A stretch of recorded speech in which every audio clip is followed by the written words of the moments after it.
Hello everyone, I hope all are feeling well. क्या है कि अब जो है दंडनीय अपराध हो गया ऑनलाइन सट्टेबाजी गेमिंग में।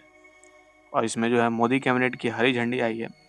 बता दें कि ऑनलाइन सट्टेबाजी अब दंडनीय अपराध बन गई है। दरअसल केंद्रीय मंत्रिमंडल ने ऑनलाइन गेमिंग बिल को मंजूरी दे दी है। जानकारी के मुताबिक यह विधेयक कल यानी 20 अगस्त को लोकसभा में पहुंची और ऑनलाइन सट्टेबाजी अब दंडनीय अपराध बन गई है। दरअसल केंद्रीय मंत्रिमंडल ने ऑनलाइन गेमिंग बिल को जो है मंजूरी दे दी है, जिससे ऑनलाइन सट्टेबाजी दंडनीय अपराध हो जाएगी। और ईटी सूत्रों के अनुसार केंद्रीय मंत्रिमंडल ने मंगलवार को गेमिंग बिल को मंजूरी दी। यह विधेयक कल यानी 20 अगस्त को लोकसभा में पेश किए जाने की संभावना है। यह बिल ऐसे समय में पास हुआ जब हाल के महीनों में इस पर जांच एजेंसियां भी सख्त नजर आ रही है। जांच एजेंसी ऐसे एप्लीकेशनों को बढ़ावा देने वाले मशहूर हस्तियों के खिलाफ कार्रवाई बढ़ा रही है और जांच एजेंसियां विभिन्न अवैध सट्टेबाजी ऐप से जुड़े कई ऐसे मामलों की जांच कर रही है जिनमें लोगों और निवेशकों से करोड़ रुपए की ठगी किए जाने एवं भारी मात्रा में कर चोरी का आरोप है। हाल ही में प्रवर्तन निदेशालय ने पूर्वी भारतीय क्रिकेटर सुरेश रैना से कथित अवैध सट्टेबाजी ऐप से जुड़े मनी लॉन्ड्रिंग मामले में 8 घंटे से अधिक पूछताछ की। जानकारी के मुताबिक संघीय जांच एजेंसी ने एक अवैध सट्टेबाजी ऐप से जुड़ी जांच के सिलसिले में धन शोधन निवारण अधिनियम के तहत उनका बयान दर्ज किया। ऐसा माना जा रहा है कि पूर्व भारतीय क्रिकेटर कुछ विज्ञापनों के जरिए इस ऐप से जुड़े हुए। एजेंसी ने हाल ही में इस जांच के तहत गूगल और मेटा के प्रतिनिधियों से पूछताछ के लिए बुलाया था। वहीं परिमेच नामक एक ऑनलाइन सट्टेबाजी ऐप के खिलाफ इस तरह की जांच के सिलसिले में कई राज्यों में तलाशी भी ली थी। बाजार विश्लेषण कंपनियों और जांच एजेंसियों के अनुमान के अनुसार ऐसे अलग अलग सट्टेबाजी ऐप के लगभग 22 करोड़ भारतीय यूजर्स हैं, जिसमें से आधे लगभग 11 करोड़ नियमित यूजर्स हैं।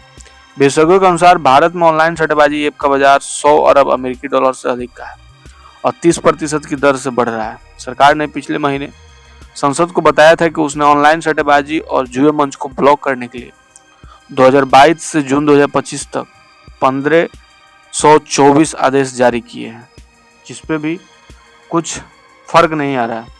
इसके साथ ही इलाहाबाद हाई कोर्ट ने ऑनलाइन गेमिंग और सट्टेबाजी पर रोक लगाने के लिए कानून बनाने का सुझाव दिया। कोर्ट ने कहा है कि सार्वजनिक जुआ अधिनियम 1867 अप्रासंगिक नहीं। कोर्ट ने सरकार को उच्चाधिकार प्राप्त समिति गठित करने का निर्देश दिया जो विधायी व्यवस्था का सुझाव देगी। कोर्ट ने कहा कि युवा ऑनलाइन गेमिंग की चपेट में आकर नुकसान उठा रहा है और इसके साथ ही इलाहाबाद हाई कोर्ट ने एक महत्वपूर्ण फैसले में ऑनलाइन गेमिंग तथा सट्टेबाजी को रोक लगाने के लिए कानून बनाने का सुझाव दिया और इस मामले में अभी भी कोई प्रभावी कानून नहीं है। सार्वजनिक जुआ अधिनियम 1867 औपनिवेशिक युग का कानून था जो अब प्रासंगिक नहीं रहा। वर्चुअली सट्टेबाजी एवं जुआ राज्य और राष्ट्र की सीमा से परे जा चुका है। सर्वर सिस्टम दुनिया की सीमाओं को खत्म कर चुका है, जिस पर सरकार का कोई भी नियंत्रण नहीं है। प्रदेश सरकार के आर्थिक सलाहकार प्रो केवी राजू की अध्यक्षता में उच्चाधिकार प्राप्त समिति का गठन कर उसमें प्रमुख सचिव के साथ विशेषज्ञों को शामिल करने का निर्देश कोर्ट ने दिया। यह समिति मौजूदा स्थिति का आकलन कर विधायी व्यवस्था का सुझाव देगी और यह आदेश न्यायमूर्ति विनोद दिवाकर ने आगरा निवासी इमरान खान और अन्य की याचिका स्वीकार करते हुए दिया।